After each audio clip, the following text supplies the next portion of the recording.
Welcome to episode 9 of Outside the Box. I'm your host, Margot, and today is going to be pretty much about me and the supernatural encounters that I've been having for about 10 years now. So, I want to say the year about 2015, I began waking up at about 3 a.m. I know that sounds cliche and it's hard to believe, but I would get up out of bed, walk into my kitchen, and look at the microwave clock, and I'm like, okay, why am I getting up at 3 o'clock in the morning every day? This went on for a little while, for some time. So then I noticed the little odd things going on around my apartment complex. Like this black Erie van with like a skull and everything hanging from the rearview mirror. So I'm like, okay, people like to be different. So it's like, okay, so whatever. So during this time, little things started to happen. So I was in a relationship for quite some time. I want to say over 10 years. But during this time, I was going through a breakup as well. So it's like I'm going through a breakup, and then all of a sudden, my parents, I don't know what they were doing. It's like, keep the dog. It was just like so many different things going on in my life. It just didn't make sense. But during that time, I'm just like, well, whatever. I'm like, okay, I'll keep the dog, whatever is going on. So I'm thinking in my head, I'm kind of like making up these stories. I'm like, God, are they going through a divorce? Are they having problems or whatever? Because I'm the only child and I'm very introverted. So I really don't really talk about my personal problems or talk about myself much at all. So I had to move. I ended up moving. And during this process, I'm going back and forth with my ex. It's like, okay, so why are you giving me so much drama? Like, what is the problem? The little things that I ask you to do, can you just do it? It's just like all these bad things going on.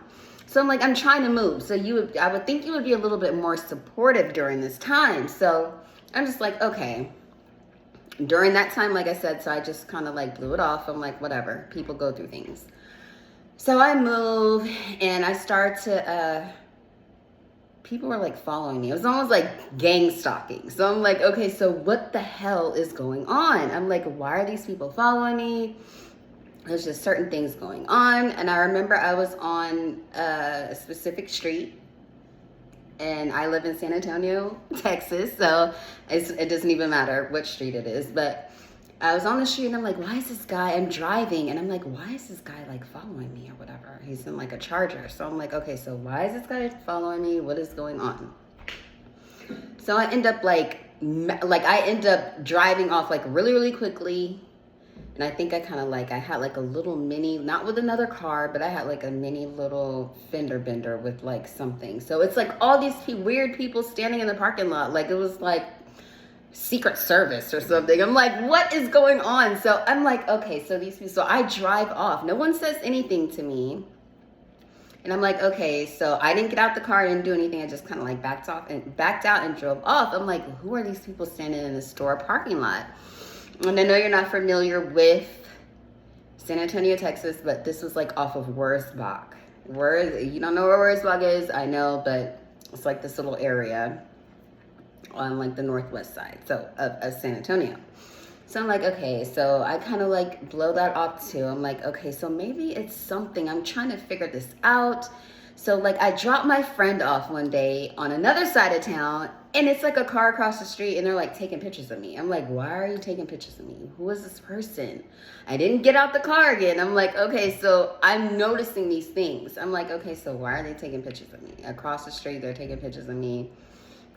Some lady, and I'm like, okay, so long story short, so we're just gonna kind of like fast forward to, so my house does little things. It's like leaking and in the sliding door area. I'm like, okay, so what is going on? So I end up calling my ex and I'm like, okay, something is going on. And plus there was a car parked outside of my house. I call in, I tell him that. And I'm like, there's this stuff going on with my sliding door. Like it's like leaking rain. It's all like the Hell House or something. Hell House #1, by the way.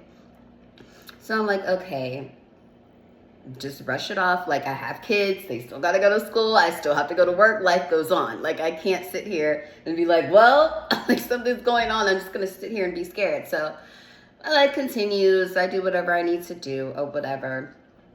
So it's like something pretty much, oh no, I received a phone call. I won't say who the name is, but I received this phone call and I'm kind of like, okay, it almost like awakened, like awoke, like a Manchurian candidate pretty much. So I'm like, okay, so everything gets really, it's like I'm walking through this dreamland. But I'm so, my strength, I'm like, okay, so it seems like it's a dreamland, but you know that this is your life. So let's just go ahead and continue to do whatever it is that you do on a daily basis. So I'm like, it's so eerie and so foggy during this time. And I'm like, okay, so after that, when I moved there, I ended up having to move shortly after. It wasn't even a year I had to move, but it was like something took over my body at one point where like I was like driving so fast down the street. It's called Ritterman, by the way. I don't know if you guys are familiar with that, and I ended up hitting a bus. I never get into accidents. I'm like, oh my God. So that just started up everything. So I ended up having to move. Ended up moving back with, well, my parents or whatever. They came to help me move. They never helped me move. Everything is just weird. It's like others are coming into my life that aren't usually there. And then I'm skipping parts. It's like my cousin randomly comes to my house. She didn't even know where I live, by the way, which is another red flag. But I'm like, oh, well, it's your cousin. And she does crazy things. Like she just came through my sliding door out of nowhere. So I'm like, why is she even here? Like I hadn't even told her where I lived. I hadn't told anybody really. So I'm like, okay, so how does she even know? But that's neither here nor there. So I'm like, okay, so after I lived there for a while, I ended up having to move, and I moved with my ex and his brother. So we're all living there or whatever, everything's fine, but I'm not fine. Like I could feel like something was kind of like taking over my body. Like my mind was kind of foggy. It was like a double, like if there was two of me or something. It was just so weird. So I'm like, okay.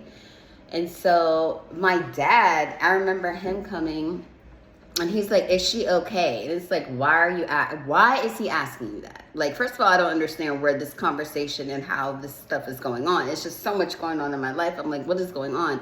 Am I okay? First of all, I never told you anything was really wrong. I'm the only one walking around like in this fog. Like I never tell anybody like, no, I feel weird or groggy or like I'm here, but I'm not here, like an outer body experience. That's what it felt like. And I'm like, I never told anybody. So I end up going to work and doing whatever it is I need to do. And it's like, I think I hit another bus, which is weird. I don't get into accidents. I'm like, okay, so I hit another bus. That's two buses. It's almost like something takes over me or something during that time.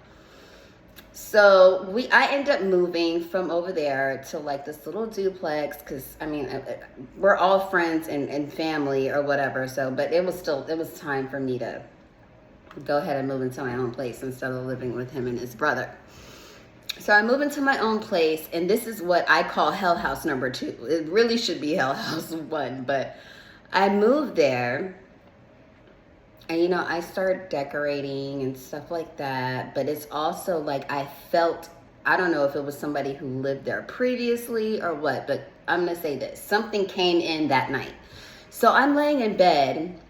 And it's like this really bad thunderstorm. I forgot another part, but that's okay. It doesn't even matter. It's a really bad thunderstorm. And it's like, okay, why is it like that? So, you know, like the shadows and stuff on the wall, it's like the roof or something was coming down. It was just like a horror movie, I swear to God. So I'm like, after that, it was over with. I started feeling, if you're not familiar with the movie The Entity, it was like I was feeling like sexual things that was going on in this room, in the bedroom. Not to mention, I don't know if someone died there or somebody was killed there, but it's like I would get in the shower. First of all, I can hear like drums beating, like boom, boom, boom, boom, boom, boom, boom, boom, like in the walls of the shower. So I'm like, what is going on?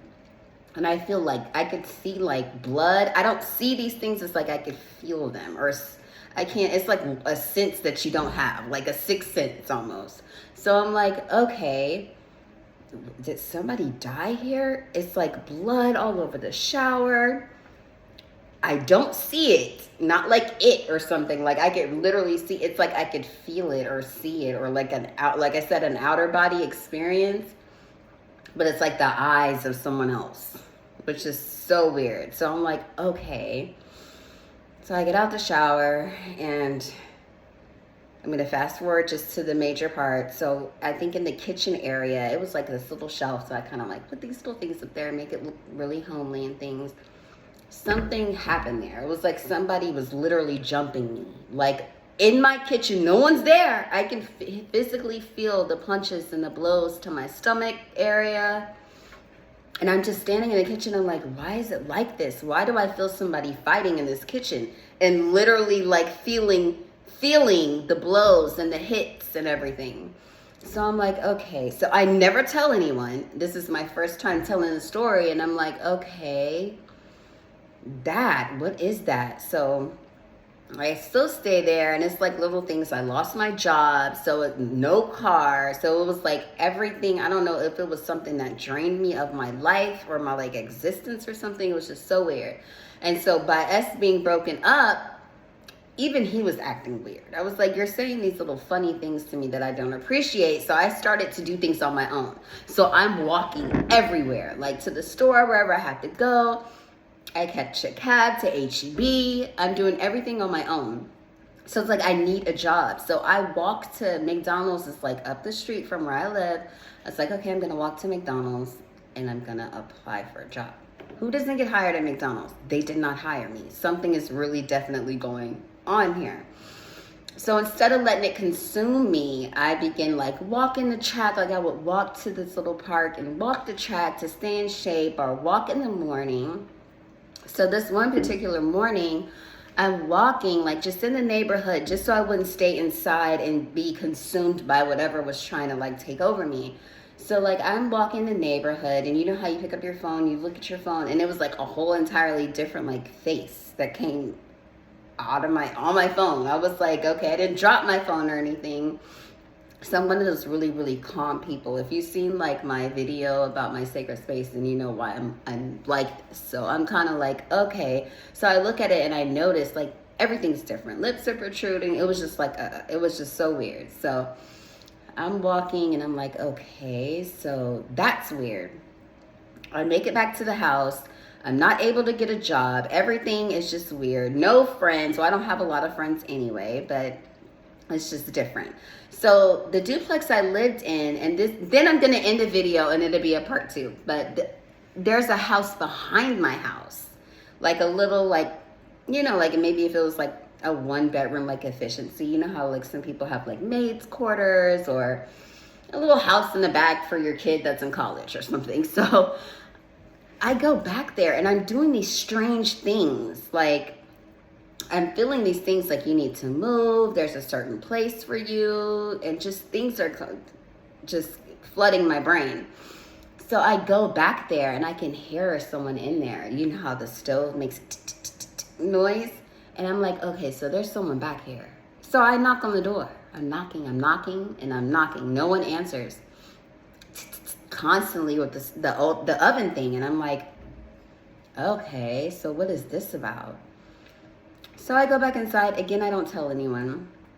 And I think New Year's, this had to be around like December because it was like Christmas. I didn't spend Christmas with anyone or Thanksgiving, I don't think. I stayed at that place by myself.